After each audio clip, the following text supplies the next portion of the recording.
Ser Podcast. Hola, estás escuchando el podcast de Sucedió una noche y yo soy Antonio Martínez. En este episodio vamos a hablar a fondo de dos películas, un tranvía llamado Deseo, de cuyo estreno se cumplen 70 años, y en nuestra serie de musicales nos ocuparemos de Cabaret, la película de Bob Fosse. Charlaremos también con el actor Salva Reina y vamos a celebrar los 75 años que cumple el director Oliver Stone, dando un repaso a su carrera. Bienvenidos a Sucedió una noche, un programa dedicado al mejor cine de todos los tiempos. I wanna hide from the sun, I wanna live in the dark, I wanna go to the movies. Nobody's waiting outside, but I feel alright, 'cause I'm here on my own. I can kiss Marion and Jane, I can sing in the rain, I can be Superman. I'll never come out again. Las estrellas míticas, los grandes directores, las películas inolvidables. Don't look for me in the town, I'm not lost in the crowd, I am here at the movies. Bobby's driving his cab and Steve has a shark that's 30 feet long. I can fly over the cuckoo's nest and come again, 'cause I'm totally crazy. My eyes are wide shut at last.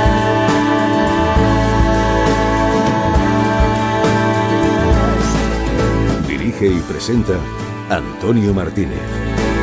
Muy buenas a todos y bienvenidos a Sucedió una noche. Durante la próxima hora os proponemos un programa lleno de música y cine. Cine con solera y calidad, que es el que nos gusta a nosotros. Cine clásico, en definitiva. Os vamos a hablar, por ejemplo, de Cabaret, el musical de Bob Fosse, del director Oliver Stone, que cumple 75 años. Charlaremos con el actor Salva Reina. Tendremos nuestro juego de las películas y recordaremos que hace 70 años se estrenaba uno de los grandes clásicos del cine americano. ¿Un tranvía llamado Deseo? Buenísima, con Marlon Brando. Entonces no estaba tan gordo, pero luego se infló mucho. Tenemos todo listo, guiones, música de cine, cortes de películas, así que comenzamos. I wanna hide from the sun, I wanna live in the dark, and I'll never come back. El espectáculo está a punto de comenzar. Pero no se alarmen ustedes, no les cobraremos la entrada. Lo que el cine nos dejó. Es tan difícil ser alguien que la gente no olvida. Como apuntábamos hace un momento, nuestro calendario de efemérides nos recuerda esta semana que hace 70 años, el 18 de septiembre de 1951, se estrenaba uno de los grandes clásicos de la historia del cine, un tranvía llamado Deseo, de Elia Kazan, la película que lanzó la carrera de Marlon Brando. ¿Os apetece que la recordemos?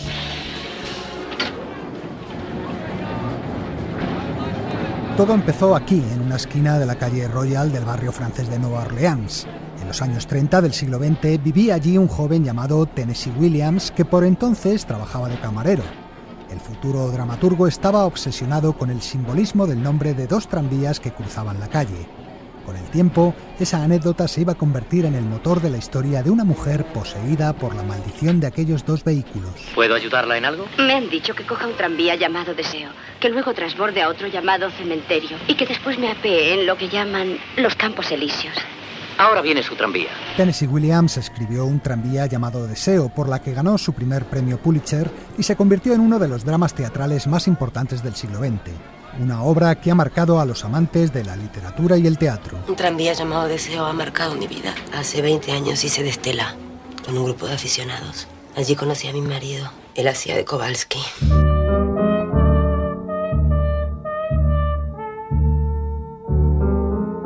Un tranvía llamado Deseo se estrenó en Broadway en 1947, dirigida por Elia Kazan. Kazan había reunido un reparto formado en su mayoría por alumnos del Actors Studio y entre los que destacaba un joven de 23 años llamado Marlon Brando, que enseguida no solo impresionó al público, sino a sus propios compañeros. Lo contaba el actor Karl Malden. He would El primer día de representaciones hizo una escena fantástica y le dije, vaya, es genial. Al día siguiente llegó la misma escena y la hizo totalmente diferente, y yo me quedé de piedra porque aún era mejor. Brando tenía algo que no tenía ningún otro actor con los que había actuado. Con Un tranvía llamado Deseo, Brando impuso un nuevo estilo de interpretación. El actor ya no actuaba, sino que vivía el personaje. Al mismo tiempo, creaba un nuevo concepto del sex appeal masculino, mucho más agresivo y abierto. Hay hombres que se dejan embargar con eso de la fascinación al estilo de Hollywood y otros no. Estoy segura de que perteneces a la segunda categoría. Así es. Eres sencillo, muy directo, honrado, quizá un poco primitivo, diría yo. La obra fue un gran éxito, ganó 2 premios Tony y permaneció más de 2 años en cartel. A la Warner se le pusieron los dientes largos y rápidamente compraron los derechos para llevarla al cine. En un principio fue William Wyler quien preparó el proyecto y eligió a Bette Davis para el papel de Blanche, pero finalmente fue el propio Elia Kazan quien a regañadientes acabó dirigiendo la película. Parece ser que fue Tennessee Williams quien le rogó que se pusiera tras las cámaras, ya que no le gustaba la adaptación que estaba preparando Wyler. Necesitas tener a alguien, y yo también necesito a alguien. No podríamos unirnos los dos. Kazan contó con 9 actores que habían participado en la obra de teatro, entre ellos Karl Malden y, por supuesto, Marlon Brando. Como explicaba Tennessee Williams, la pantalla le hace un gran favor a Marlon porque te puedes acercar tanto a su cara y captar todos esos gestos y detalles maravillosos que tiene, los detalles fluidos de emoción que siempre ofrece.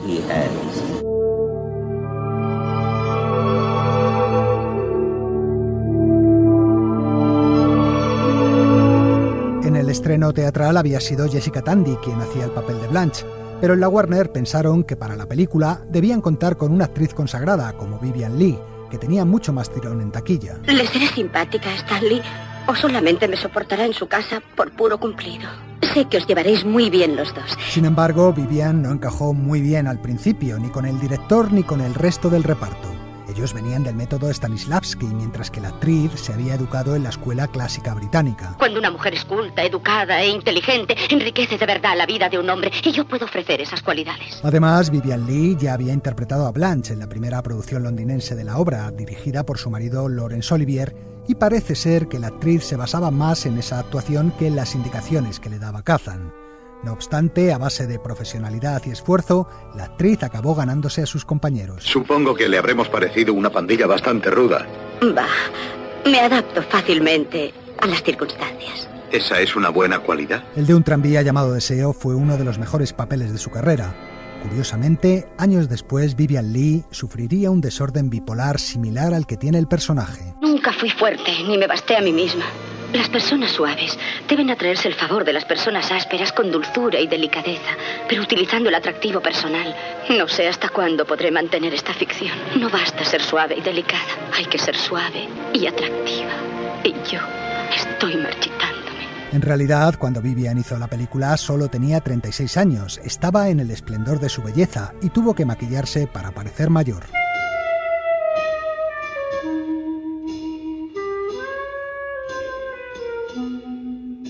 Un tranvía llamado Deseo cuenta la historia de una mujer perteneciente a una familia rica, venida a menos, pero que aún mantiene sus delirios de grandeza. Un verano llega a Nueva Orleans a visitar a su hermana y enseguida su personalidad va a chocar con la del marido de esta, un emigrante polaco rudo y maleducado. Este es el modo como quito yo la mesa. No vuelvas nunca a insultarme de esa forma. Cerdo, polaco, asqueroso, vulgar, grasiento. He oído ya demasiadas veces esas palabras saliendo de tu boca y de la de tu hermana. ¿Os creéis que sois un par de reinas? Recordad lo que dice Huey Long, cada hombre es un rey y aquí el rey soy yo. Con que no lo olvidéis. En la película se encuentran muchos de los temas presentes en el teatro de Tennessee Williams, personajes atormentados, frustrados sexualmente y que se mueven en ambientes opresivos y agobiantes. Kazan utilizó un truco escenográfico para aumentar la tensión claustrofóbica. A medida que avanza la película, el decorado del apartamento de Kowalski se vuelve más pequeño gracias a unas paredes móviles. ¿Y cómo puedes vivir allí? Nunca, ni en mis peores pesadillas hubiera podido imaginarlo. Solo Edgar Allan Poe sería capaz de describirlo. ¿Pero qué haces tú en ese horrible lugar? Tanto la la obra de teatro como la película muestran claramente la atracción sexual que las dos hermanas, Blanche y Estela, sienten por Kowalski, una atracción casi animal que va en contra de los valores morales establecidos por la sociedad. Todo va muy bien, todo va perfectamente entre tu marido y yo. Estoy temblorosa, pero he sabido ponerme en situación. Me he reído y lo he echado todo a broma. Le he tratado de niño pequeño y hasta he coqueteado con él. Sí, he estado coqueteando con tu marido, Estela. No obstante, el propio Jack Warner se había comprometido con la oficina de censura para que la película no resultara tan provocativa como la obra. Por ejemplo, se eliminaron algunas referencias sobre la homosexualidad del marido de Blanche. Estuviste casada, ¿no es verdad? Cuando era muy joven. ¿Y qué pasó? Que él murió. Y tan solo se tocó de pasada la afición de la mujer a la carne tierna. Siento decírtelo. No es que Blanche pidiera la excedencia por culpa de los nervios, fue que la despidieron antes de terminar el curso. Se había enredado con uno de los alumnos de su clase. Un muchacho que no tenía más de 17 años. En total se hicieron 68 cambios y tijeretazos pudorosos que sin embargo no pudieron aplacar la carga sensual del personaje de Brando. Me molesta la camiseta, ¿no te importa que me ponga cómodo? Por favor, quítatela. Como a la gente de mi pueblo me gusta la comodidad. A mí también. Con este calor no es fácil tener aspecto de persona limpia.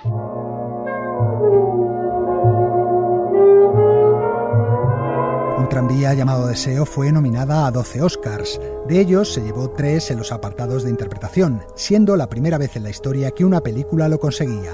Vivien Leigh como mejor actriz, Karl Malden como actor de reparto y Kim Hunter, la actriz que interpretaba a Estela, como mejor secundaria. A duras penas soporto que pase fuera toda una noche. ¡Estela! Y si es una semana estoy a punto de volverme loca.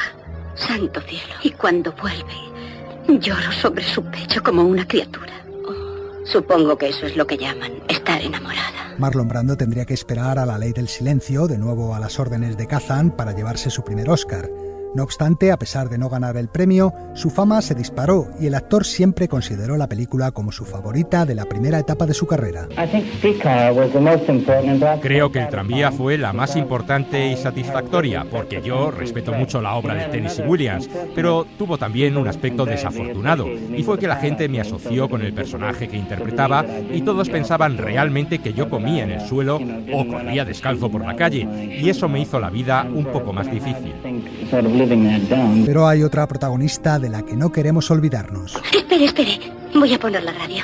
Nos referimos a la música de la película.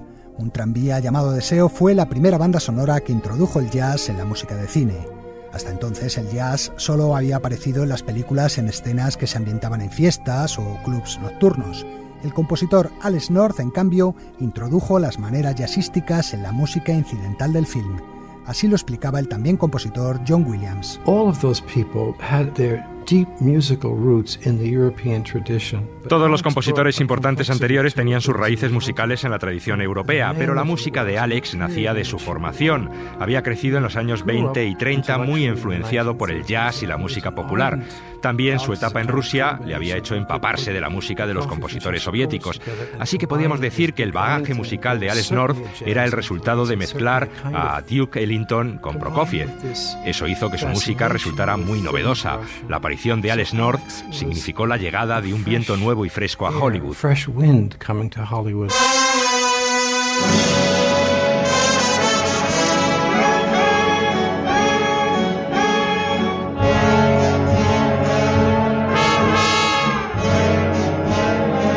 Años después de su estreno, Un tranvía llamado Deseo permanece como un clásico indiscutible y algunas de sus escenas se han convertido en iconos del cine. ¡Estela! Deja de escandalizar y vete a dormir, la mona. Eunice, quiero que mi mujer vuelva a mi casa. Cállate ya, si no quieres que llame a la policía. ¡Estela! Escenas como aquella en la que Kowalski grita desesperadamente el nombre de su mujer, Estela, que finalmente baja las escaleras y Brando, con la camiseta hecha trizas, cae ante ella de rodillas llorando como un niño. No me dejes nunca, mi vida. O esa frase que pronuncia Blanche al final cuando sale de la casa para ser internada en un psiquiátrico y le dice al médico: quien quiera que sea, siempre he confiado en la bondad de los desconocidos.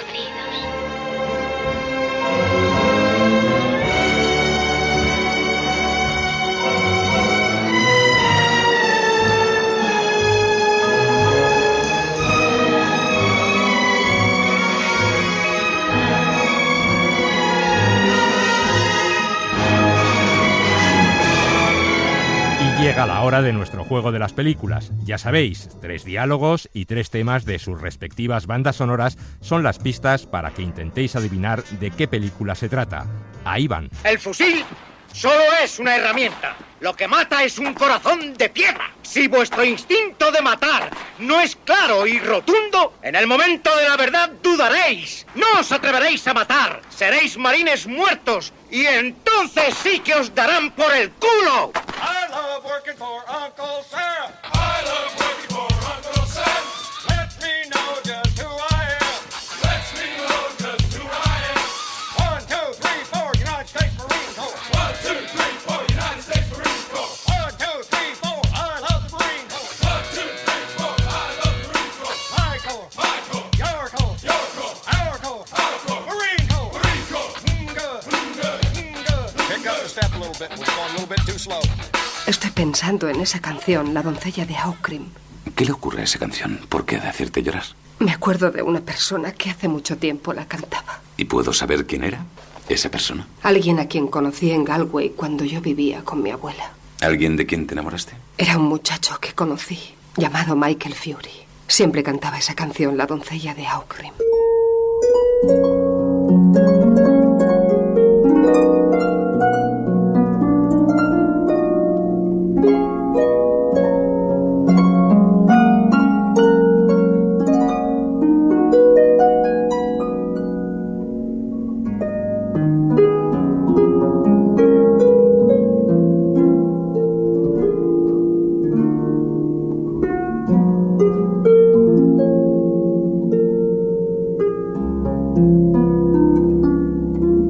Es ridículo solo pensar en ello. No podría hacerlo. Permítame que sea yo el juez. No la llevaría a París si no tuviera la absoluta seguridad. ¿París? Sí, mírelo desde este punto de vista. El ser modelo no es tan malo como parece. Y si lo fuere, por lo menos irá a París y podrá visitar a su amigo el profesor... ¿Cómo se llama?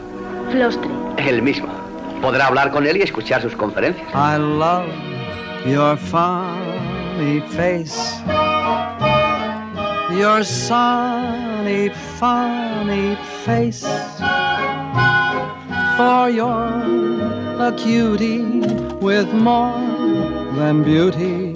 You've got a lot of personality for me. You fill the air with smiles for miles and miles and miles. Though you're no Mona Lisa, for worlds I'd not replace your sunny, funny face. Bueno, ¿qué tal hoy? Hoy yo creo que eran más fáciles que otras semanas. Empezábamos con La chaqueta metálica de Kubrick y con aquel despiadado sargento de instrucción al que daba vida Lee Ermey. Luego sonaba un tema de su banda sonora que no es otra cosa que una adaptación al rap de las canciones que cantaban los marines durante su entrenamiento. La segunda película era Dublineses, la última que dirigió John Huston, y escuchábamos a su hija, Angelica Houston, emocionada en una escena. La música de Dublineses era obra de Alex North, el mismo compositor de un tranvía llamado Deseo. Y para terminar, Fred Astaire intentaba convencer a Audrey Hepburn de que se fuera con él a París a trabajar como modelo, en Una cara con Ángel, el musical de Stanley Donen. Y todavía suena de fondo el bueno de Fred Astaire cantando la canción principal de la película, Funny Face. Dale un título y lo escribirá. Enciclopedia curiosa del cine. Parece más una bomba que un libro. El pasado miércoles día 15 fue el cumpleaños de este señor. Hey, I'm with you. Eso. I'm with Manchester United Co. Muy bien. Este marica inglés y yo vamos a romper la cabeza.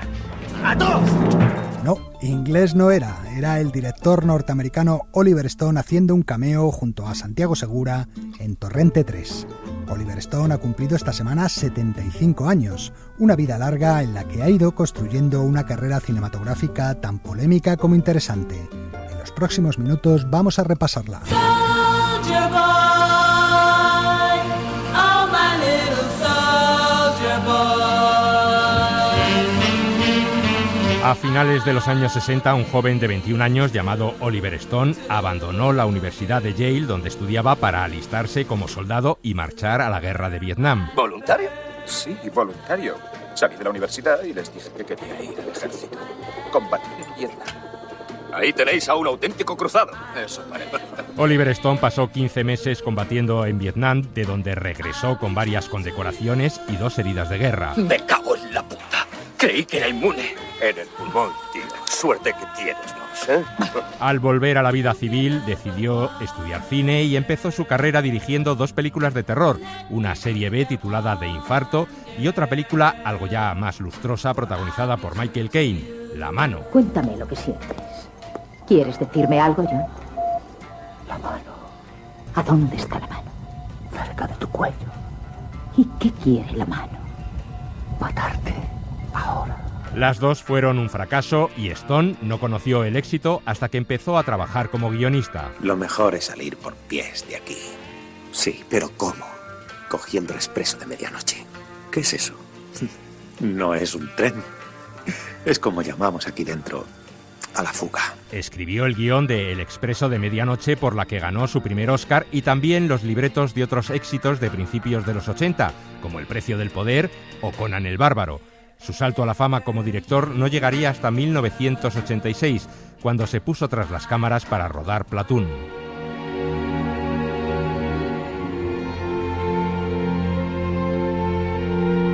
Oliver Stone hizo Platoon para liberarse de los fantasmas de su pasado. A Vietnam, el director había llegado inspirado por un patriotismo del que pronto se desencantó al ver las atrocidades que los americanos estaban cometiendo en aquel lugar del mundo. ¡No hagáis eso! ¡No lo hagáis! ¡Puta! ¡No lo hará! ¡No! ¿Eres maricón, Taylor? ¿Qué te pasa? Ella es una asquerosa vietnamita. ¡Ella también es un ser humano, mamón! ¡Sois todos unos animales! Vete a la mierda, nene. El Vietnam no es para ti. Vete a casa, chaval. Muchos de los personajes de la película estaban inspirados en los que el propio director había conocido en la guerra. Oliver Stone volvería a Vietnam en otras 2 películas, El cielo y la tierra y Nacido el 4 de julio, en la que abordaba la tragedia de los veteranos a su regreso a casa, muchos de ellos lisiados, y la manipulación de toda una generación de jóvenes que fueron engañados para ir a luchar a aquella guerra. ¡Díselo a tu papá! ¡Díselo! ¡Nos engañaron! ¡Todo ha sido mentira! No existe Dios, está tan muerto como mis piernas, ni tampoco existe la patria. No hay nada, solo yo atado a esta puta silla de ruedas para siempre. Con Nacido el 4 de julio, Stone ganó su segundo Oscar como director, después del que ya había obtenido por Platoon, pero la película también confirmó que el realizador se había convertido en una especie de cronista cinematográfico de la historia de los Estados Unidos en las últimas décadas. Quizá empiece a ser alguien de quien podáis enorgulleceros sin tener que inventar ninguna falsa historia. Diciendo la verdad. Todo ello le ha valido numerosas polémicas y le han convertido incluso en un enemigo para la derecha norteamericana.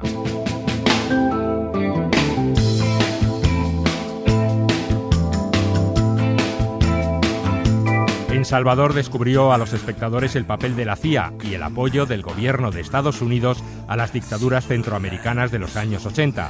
En Wall Street, los tejemanejes del poder económico y la voracidad de los tiburones que manejan el mercado de valores. Bien, cuando abra mañana la bolsa, vas a comprar opciones de compra de 1.500 a julio. Empieza comprando paquetes de 1.000, hasta un límite de 50 acción. Cuando llegue a los 50, le das el soplo a tus amigos y llamas al boletín de Wall Street. Mostró la escena musical americana de finales de los 60 con el retrato de un ídolo del rock como Jim Morrison en The Doors. Salgo al escenario y aúllo para la gente. En mí, ellos ven exactamente lo que quieren ver. Unos dicen el rey lagarto, sea cual sea el sentido, o un demonio vestido de cuero negro, sea cual sea el sentido. O la violencia de la sociedad americana y la explotación que de ella hace la televisión en Asesinos Natos. Bien, dime, Mickey, ¿te arrepientes? Porque 3 semanas, 50 personas muertas. Muy fuerte, ¿no, Mickey? 52. Pero no me gusta perder el tiempo malgastando emociones. Asesinos Natos resultó una de sus películas más polémicas, provocando protestas de muchos sectores que veían en ella una orgía de violencia sin sentido que animaba además a los jóvenes a practicarla. Según Stone, el mensaje de la película era completamente diferente. Empezamos la película con la idea de describir el paisaje cultural y social de Estados Unidos en la década de los 90. Lo hemos hecho de una manera exagerada porque queríamos hacer una sátira. Por eso la violencia se muestra de una manera tan cruda y repetitiva. Hemos distorsionado las cosas con la finalidad de hacer pensar a la gente. No estoy de acuerdo con aquellos que me acusan de servirme gratuitamente de la violencia. Yo lo hago con un fin, y les aseguro que cualquier chaval de 17 o 18 años que vea la película, a la salida del cine reflexionará sobre la violencia.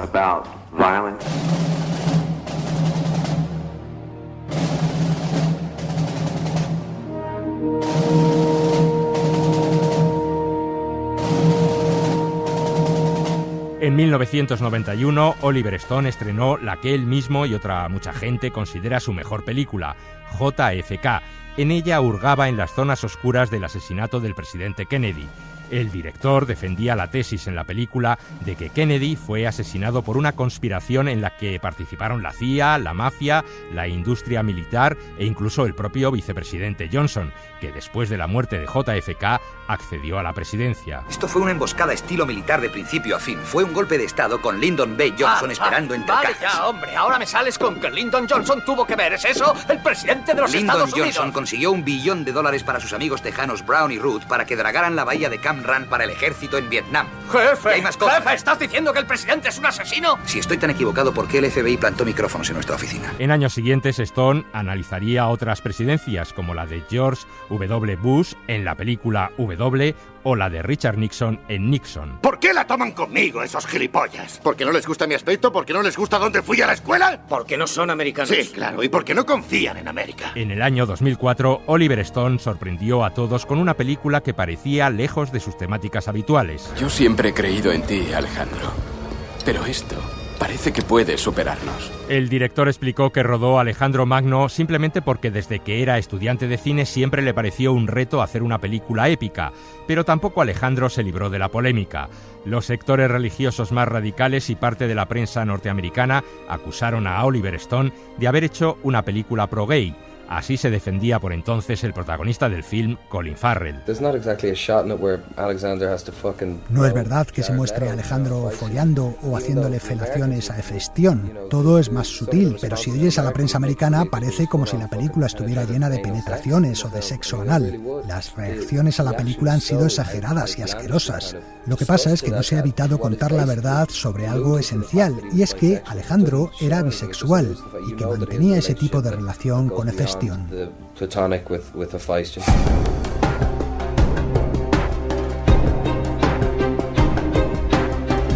En este siglo, Oliver Stone ha seguido con su papel de cronista de la vida social y política de Norteamérica con otras historias. Contó el caso del informador que reveló documentos clasificados de alto secreto en Snowden. Nos mostró los cárteles que controlan el tráfico de drogas en México en Salvajes y volvió a rescatar al personaje que interpretaba Michael Douglas en Wall Street con una segunda parte ambientada en la crisis de 2008. Escucha, se puede ganar una fortuna. Cientos de millones de dólares si se apuesta contra esta burbuja. Ojalá tuviera yo $1 millón. También describió el trauma nacional que supuso el 11S en la película World Trade Center. Estamos preparados para todo. Coches bomba, armas químicas, biológicas, un ataque desde el aire. Para esto no. Y de esta magnitud aún menos. No hay ningún plan, nadie lo previó. Esta vez, con World Trade Center, logró por primera vez la aprobación de los sectores conservadores, pero volvió a ser repudiado por estos con la serie de documentales Entrevista que ha rodado en este siglo sobre personajes que han constituido un quebradero de cabeza para la política exterior norteamericana. Cuando era joven, también dedicaba mucho tiempo al deporte, por el placer del deporte. Documentales sobre Fidel Castro, sobre Vladimir Putin o sobre Hugo Chávez. Quizá esa es una de las razones de la actividad que uno lleva, el optimismo, la fe, la esperanza y las evidencias concretas de que sí es posible cambiar el mundo, cambiar la historia. Es posible, Oliver. Su próximo trabajo, aún en fase de preproducción, se titulará Mentiras Blancas y estará protagonizado por Benicio del Toro, un título que ni pintado para un director que siempre se ha mostrado dispuesto a retratar la versión menos oficial de cualquier acontecimiento histórico o político de su país, porque, como decía Kevin Costner en JFK, cuanto mayores son las mentiras, si están bien disfrazadas, más las cree el pueblo.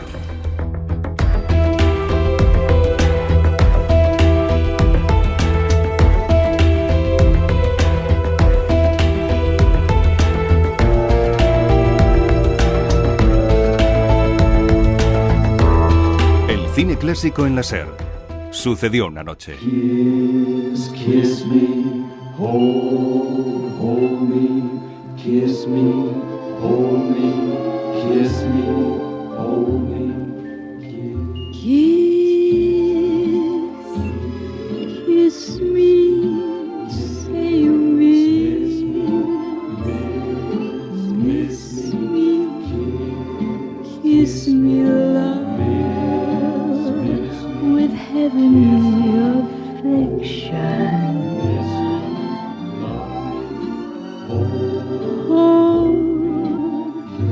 hold me close to you, hold me, see me through, with all your heart protection.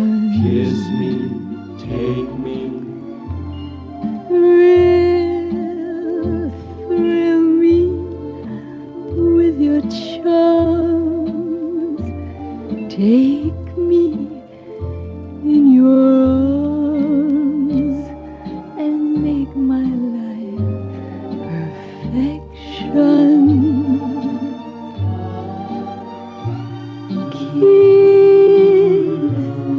Kiss me, darling. Then kiss me once again. Make my dreams come true. Take me, thrill me. Y aquí tenemos a Marilyn Monroe cantando más sensual que nunca Kiss, Beso, una canción que interpretaba en la película Niágara. Y tras este respiro musical, vamos a ver con quién ha charlado hoy Helio Castro en su sección El cine de su vida. Si ese avión despega y tú no estás a su lado, te arrepentirás. Tal vez no hoy ni mañana, pero sí muy pronto y para el resto de tu vida. El cine de su vida. Es de Casablanca. Toda mi vida he estado esperando decirlo. Hoy tenemos como invitado a Salva Reina, el actor malagueño que la semana pasada estrenó su última película, Con quien viajas, una comedia que transcurre íntegramente durante un viaje en coche. A Salva Reina le hemos visto sobre todo en comedias como la serie de televisión Allí abajo o largometrajes como Señor, dame paciencia y también en pequeños papeles en dramas como La isla mínima o Adiós. Salva Reina iba para profesor de educación física, pero desde pequeño el teatro se cruzó en su vida. Yo hice INEF, siempre jugaba baloncesto, pero me gustaba un poco todo, me gustaba dar clases, que al final incluso llegué a ejercer. Y os voy a explicar el temilla este del pádel surf, no tiene historia. Te pones de pie y remas, o sea que es muy sencillo, ¿vale? Fijarse que va a empezar la clase, se pone de pie. Al final también es un poco dar clases, de ser profesor, casi como hacer una pequeña obra de teatro de 1 hora de duración en cada aula. Y esta es la parte de atrás de la tabla. Ya. Por supuesto. Que es muy importante que la veáis, ¿no? Y ahora que hemos visto la parte de atrás, podemos empezar la clase, profe. Y bueno, tuve la suerte que en Granada, donde estudiaba, empecé a trabajar con unas compañías de calle y de teatro de animación y de teatro también de sala, infantiles y bueno, ahí fui reconduciendo mi vocación y luego me fui formando yo a nivel personal. ¿Sabes lo que decía mi abuela? Cada uno vale para lo que vale.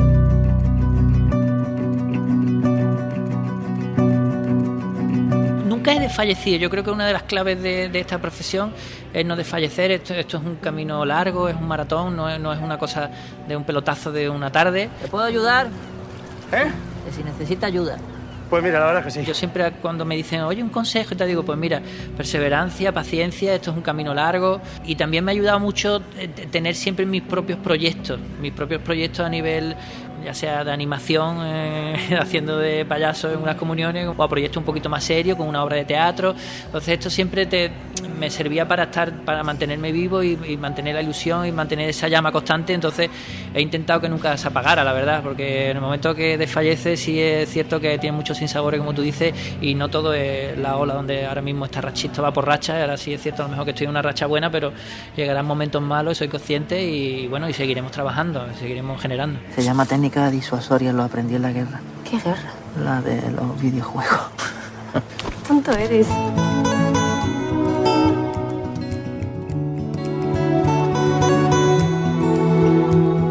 Sí es cierto que en esta profesión pues te van encasillando como este es de thriller, este es de comedias, este es de... ¿no? Y yo lo que sí tengo es una cara muy común.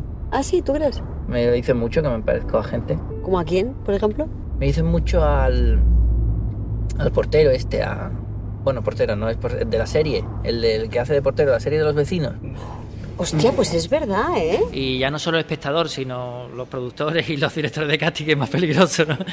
Entonces, bueno, está bien que de repente haya gente valiente que vea actores y actrices en cosas que no está la gente acostumbrada a verlas, y descubras a actores con otros matices, con otras maneras de hacer y con otras historias. También me dicen al de Tiburón, me dicen. ¿Y a Bardem en la película esta del Oscar por el pelito, no? A Leonardo DiCaprio también me dicen. Pues a ese sí que no lo veo yo, mira, ¿eh? ¿Ah, no? No. Yo al final, bueno, siempre intentas abordarlos, o por lo menos yo intento abordar los personajes con el mismo rigor, ya sea comedia o drama o thriller o lo que sea, o ciencia ficción, y ya luego la situación pones la comedia o el drama, ¿no? Yo intento lo mío, llevarlo, preparármelo bien, que el personaje tenga un fundamento, que tenga un peso, que tenga sus aristas bien, sus preguntas con sus respuestas. Y... ¿Queréis algo, patata o bebidas? No.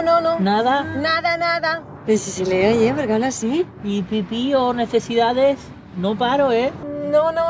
Y luego pues ese personaje juega en una situación que si la situación la gente se ríe será comedia, y si la gente llora pues será drama, ¿no? No sé si eso lo decía Billy Wilder, no me acuerdo, decía es una comedia o un drama, y dice no lo sabemos hasta que no lo vea el público. Rubia, ¿no va tan solita? Soy morena. Ay, perdona, es que no me había fijado con esos ojos. ¿Quieres un calamar? No, gracias. ¿No quieres calamar? ¿Has visto cómo estoy riendo? ¿La tengo en el bote? Yo creo que es guay que se den esas oportunidades, y bueno, yo he tenido la opción de, como tú bien dices, hacer la Isla Mínima, Malaca, la zona, de hacer otras cosas, y es guay. O sea, al final te sorprenden actores y actrices que las tenías encasilladas en un sitio y de repente dices, ostras, ¿no? Mejor era cuando decías que también me querías, ahora todo pasó ya. Yo creo que el humor además también, aparte de un arma de criticar la sociedad o tal, cuando tú te ríes de verdad y te ríes de corazón, el pecho está abierto, estás como de una manera muy primitiva, y es un momento muy, muy interesante, y es un arma muy interesante en mi opinión para transmitir mensajes o transmitir a alguien lo que tú quieres decirle, ¿no? Yo creo que es una herramienta que algunas veces está un poco denostada y está como un género inferior, y de repente creo que puede ser un género fantástico para también transmitir qué tipo de mensajes, ¿no? ¿Y a qué te dedicas? Yo soy funcionario. ¿Funcionario de prisiones? Soy funcionario normal, administrativo, de estos que dicen que no trabajan. Hay mucha leyenda urbana con eso, ¿eh? Yo el otro día atendía uno. Era broma. O sea, si yo sé que el personaje va a mofarse de... no participaría, intentaría no participar, tendría que estar muy mal de dinero y que me lo pintaran de una manera y yo engañarme de alguna manera para participar, pero intentaría no hacerlo, y de hecho intento no hacer esas cosas, pero sí es cierto que al final siempre hay alguien que se molesta, ¿no? Porque Twitter es muy lioso y es otra herramienta del sistema para controlarte. Además 140 caracteres, ¿eso qué es? A mí se me queda corto, la verdad que yo tengo mucho que aportar. Nunca digo nunca jamás, porque la vida no sabe por dónde te va a poner, pero sí te digo que prefiero jugar. Prefiero estar en el otro lado de la cámara más que en este. Si lo comparamos un poco con el deporte y le damos la vuelta, nunca me ha gustado entrenar, siempre me ha gustado jugar el partido, ¿no? Si llega a lo mejor y me veo capacitado y ya te digo, y me rodeara de un equipo de gente que las carencias mías las pudieran suplir, a lo mejor me lanzaría, pero ya te digo que no es una cosa que yo tenga como objetivo principal. Esto se acaba, ¿no? Me has visto venir, ¿verdad? Que no soy tonta, Alicia. Que sé que llevas mucho tiempo queriendo hacerlo, pero que nunca te atreves. Sí me atrevo, lo que pasa es que tú siempre me cambias de tema. Lo hago bien, ¿verdad?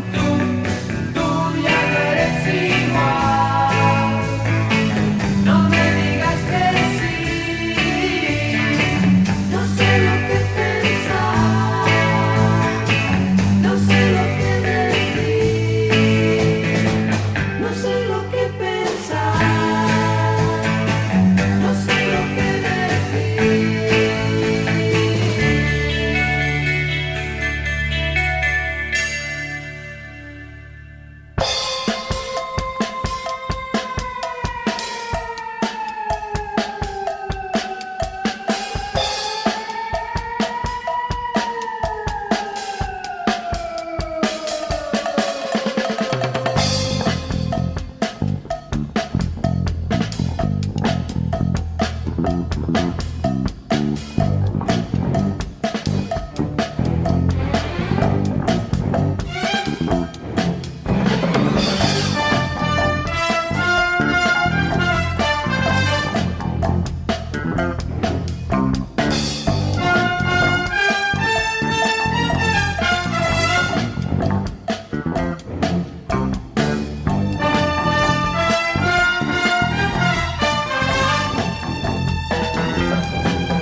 Suena es el tema principal de Impacto Súbito, una de las películas de la saga de Harry el Sucio que Clint Eastwood protagonizó y en este caso también dirigió en el año 1983.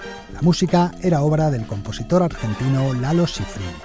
Y de música vamos a seguir hablando porque llega la hora de nuestra sección dedicada a eso, al cine musical. Jack Bourbon presenta... Por esto es por lo que vine a este mundo, todo esto, música, cantar, bailar. Aquellos bailes, aquellas canciones.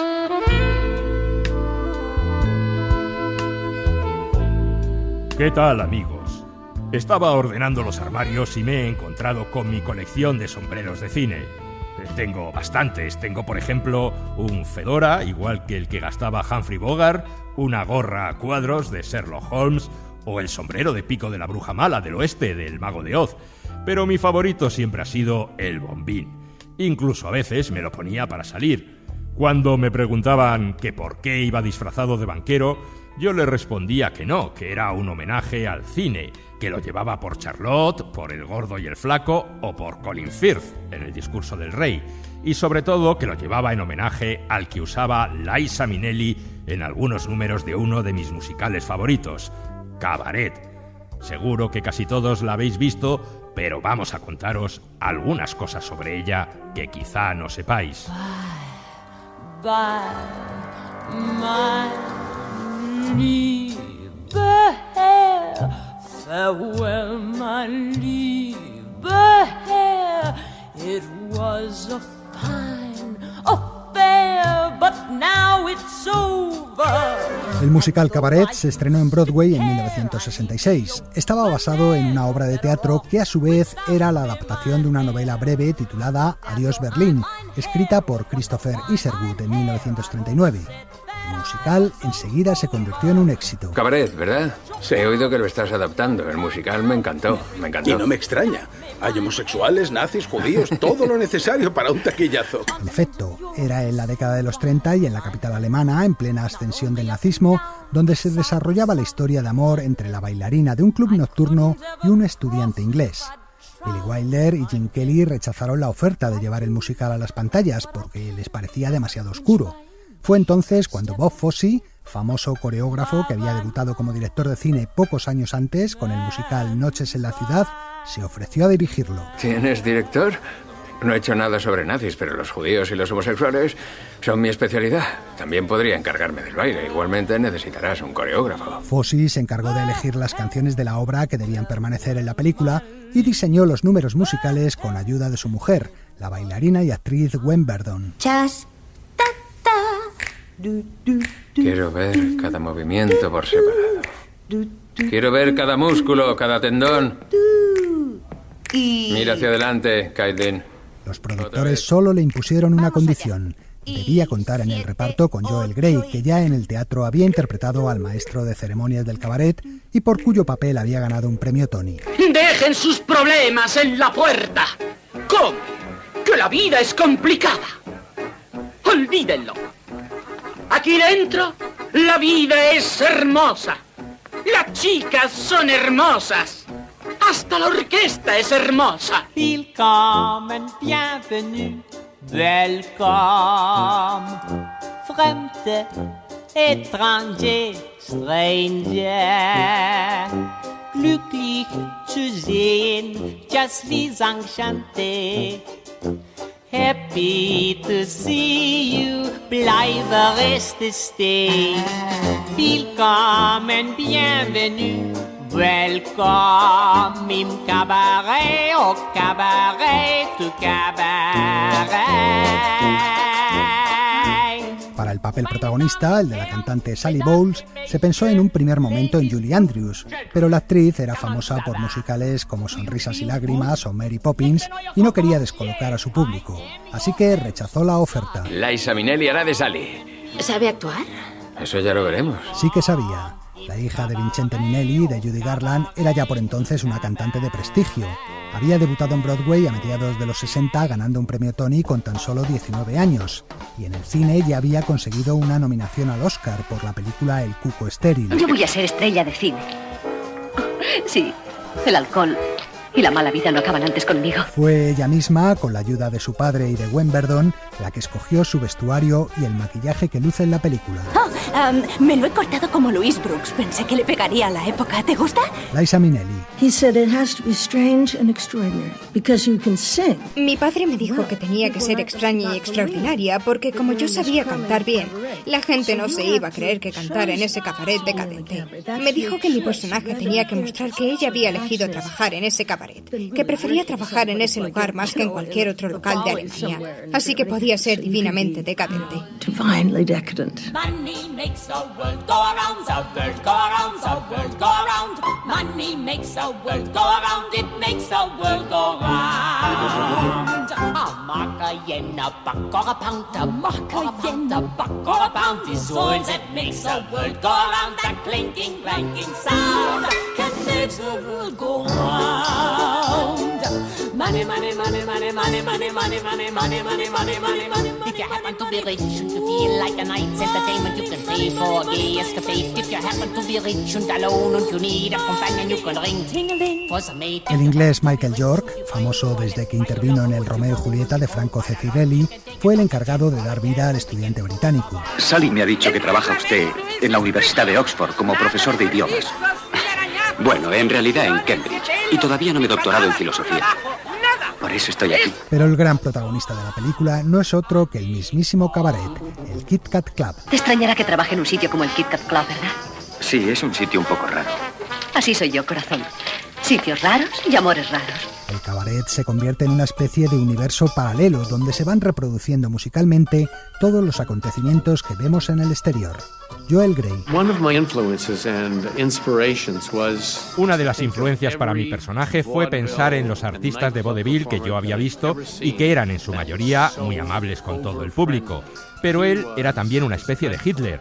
Invitaba al público a acompañarle y a pasarlo bien, y es parecido a lo que decía Hitler. Habrá pan en todas las mesas. Pero según pasaba el tiempo, Hitler se iba convirtiendo en una pesadilla, algo que también le ocurre al maestro de ceremonias. Todos los números musicales de la película tienen lugar en el interior del cabaret, excepto uno. The sun on the meadow is summery warm. The stag in the forest runs free. But gather together to greet the storm. Tomorrow belongs to me. Este tema titulado Tomorrow Belongs to Me, El Mañana Me Pertenece, fue escrito, como todos los de la película, por John Kander y Fred Epp y representa la llegada al poder de los nazis. A menudo se ha confundido con un auténtico himno nazi, y de hecho ha sido interpretado en versión rock por algunos grupos racistas y antisemitas, lo que no deja de ser sorprendente, ya que los compositores eran judíos. Y es que Cabaret es un musical que, a diferencia de otros, trata un gran abanico de temas serios. Los nazis son una partida de matones, pero sirven a un objetivo: que nos libren de los comunistas. Luego ya les pararemos los pies. ¿Quién les parará los pies?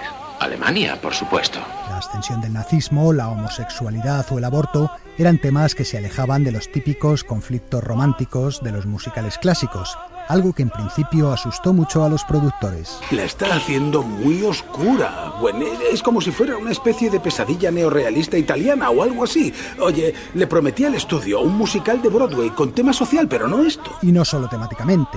También, en el aspecto visual, Cabaret resulta uno de los musicales más innovadores de la historia. Se rompe el plano secuencia habitual del género y el montaje fragmentado se sincroniza con la música, dándole así un mayor ritmo.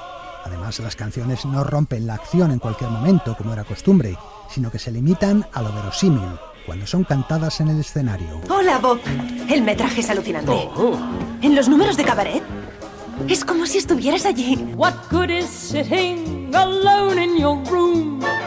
Come hear the music play. Life is a cabaret, old chum. Come to the cabaret.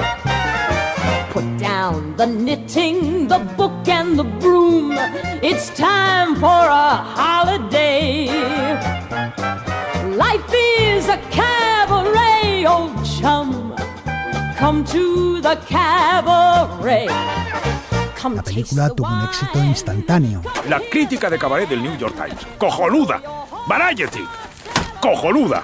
El Hollywood Reporter la llama obra maestra. ¿Les ha gustado? ¿Gustado? Bobby, Cabaret es una película deslumbrante. Una unión exuberante de talento e inteligencia y podría seguir. En las nominaciones a los Oscar del año 1972 obtuvo 10 candidaturas. Has hecho un peliculón. Venga, puedes sonreír, vas a ser el director de la mejor película del año. No digas eso, no digas esas cosas. No ganó el premio a la mejor película, que aquel año fue para El Padrino, pero fue la triunfadora de la noche al ganar 8 estatuillas, entre ellas la de Liza Minnelli como actriz protagonista, la de Joel Grey como actor de reparto y la de Bob Fosse como mejor director. Pero por encima de los premios, Cabaret sigue siendo uno de los mejores musicales de la historia, una película que supo dar un toque de calidad y profundidad psicológica a un género esencialmente pensado para entretener y divertir. ¿De qué te sirve quedarte en tu cuarto? Ven y escucha la música. La vida es un cabaret, amigo.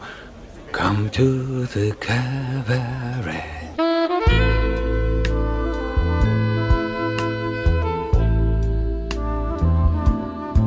Aquel año 1973, Bob Fosse logró una marca única.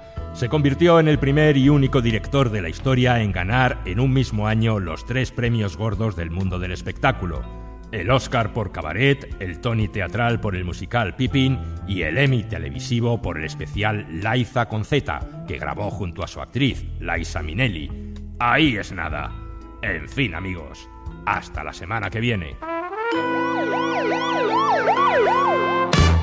Continuará. Pues con Cabaret y con Bob Fosse terminamos el programa de hoy. Solo nos queda la propina, un último tema musical.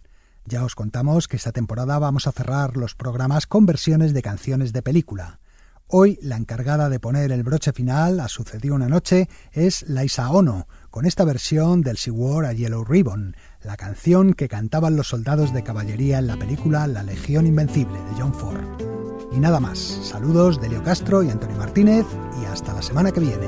Around her neck she wore a yellow ribbon, she wore it in the winter and the merry month of May. When I asked her why the yellow ribbon, she wore it for her lover who was far, far away, far away, far away.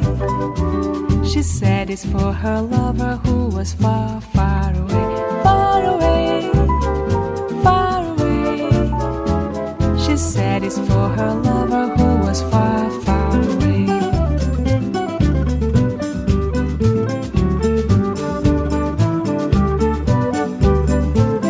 Around her neck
her sweetie who was far, far away, far away, far away. She said it's for her sweetie who was far, far away, far away, far away.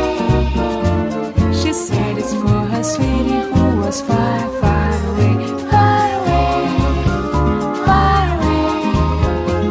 She said it's for her sweetie who was far, far away, far away, far away. She said it's for her sweetie who was far, far away, far away, far away. She said it's for her sweetie who was far, far away, far away, far away. She said it's for her sweetie who was far, far away. Cadena SER. La radio.